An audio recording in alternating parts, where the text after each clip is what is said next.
There's a reason. The very idea of an Aegon-esque Conquest series feels so different from every other Game of Thrones spin-off. This isn't just another side story, not another civil war, not a dynasty tearing itself apart from the inside. This is the moment the entire political identity of Westeros was forged in dragonfire, and the speculation swirling around HBO's potential adaptation has already revealed just how high the expectations truly are. Unlike other stories in this world where we wonder who will end up on the throne, this one begins with a sense of inevitability. History has already told us that Aegon succeeds.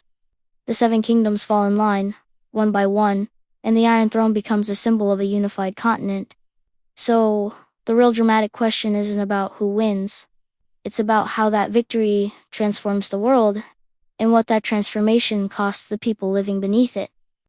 What makes the development rumors so fascinating is the incredible scale they imply. Industry chatter suggests this wouldn't be a quiet character piece or a limited political drama. Instead, it would be treated as a flagship-level production with enormous visual ambition. This has led to intense fan speculation about everything: the casting, the tone, the structure, and even whether HBO might position this as something closer to a cinematic event than a traditional TV show. When fans debate who should play Aegon, what they're really debating is presence. The man who conquered Westeros can't feel ordinary. He has to project authority without ever raising his voice. He has to appear measured and strategic, not reckless. He must carry this sense that destiny follows him, not the other way around. That's why the online conversations often revolve around finding an actor who feels mythic, not just charismatic. But spectacle alone won't be enough to sustain this story. And that's where a deeper concern among longtime fans begins to surface. The franchise has already shown us extraordinary heights and some pretty controversial missteps, leaving the audience both incredibly eager and understandably cautious. Let's be honest, the ending of the original series fractured trust for a lot of viewers. House of the Dragon did a fantastic job of restoring confidence in the political storytelling, but it also reminded everyone just how quickly that enthusiasm can turn into heated debate. So, when talk of adapting the Conquest comes up, the reactions are split. On one side, there's pure excitement about seeing dragons return at their full, world-breaking force.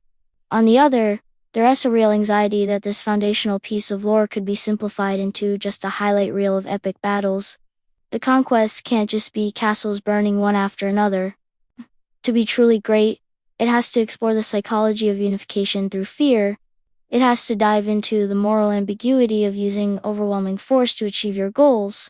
And it must capture the tension between a visionary ambition for a united continent and the ruthless execution required to make it happen. Another critical factor shaping expectations is the reported involvement of George R.R. Martin himself in the development conversations.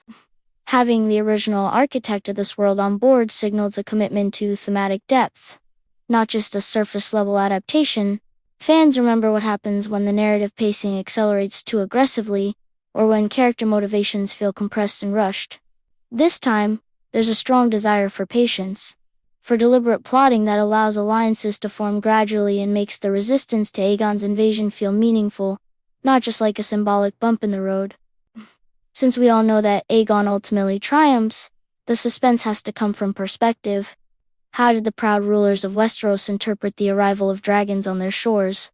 How does a kingdom with thousands of years of history rationalize surrender?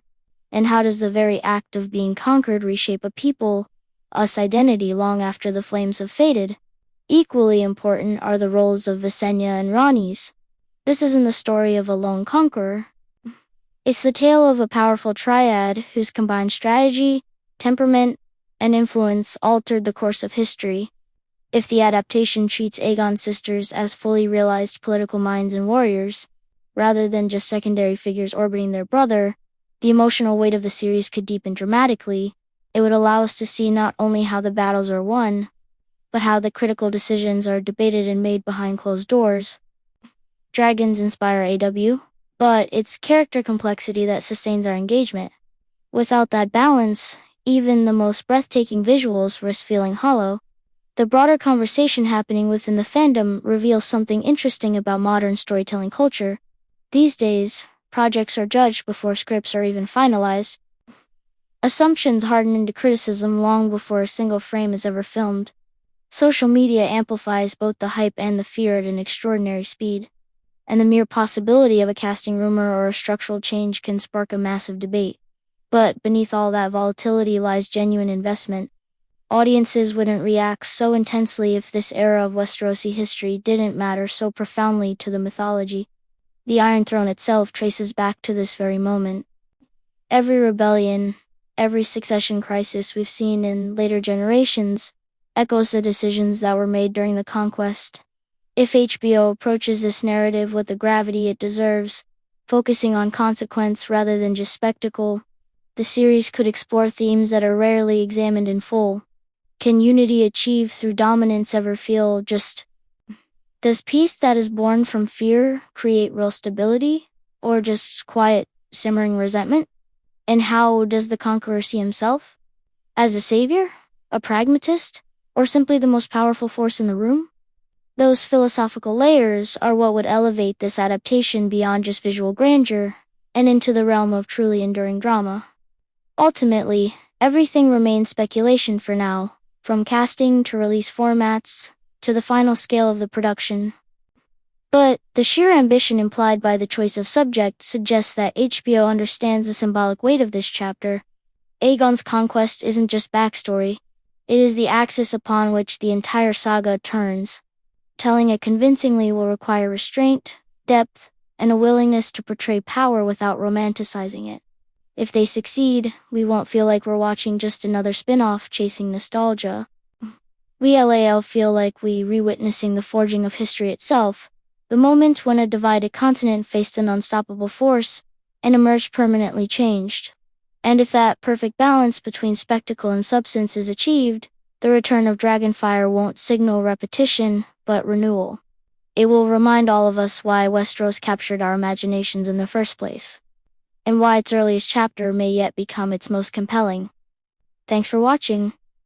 What are your biggest hopes and fears for an Aegon's Conquest series? Let me know down in the comments, and don't forget to like and subscribe for more deep dives into the worlds we love.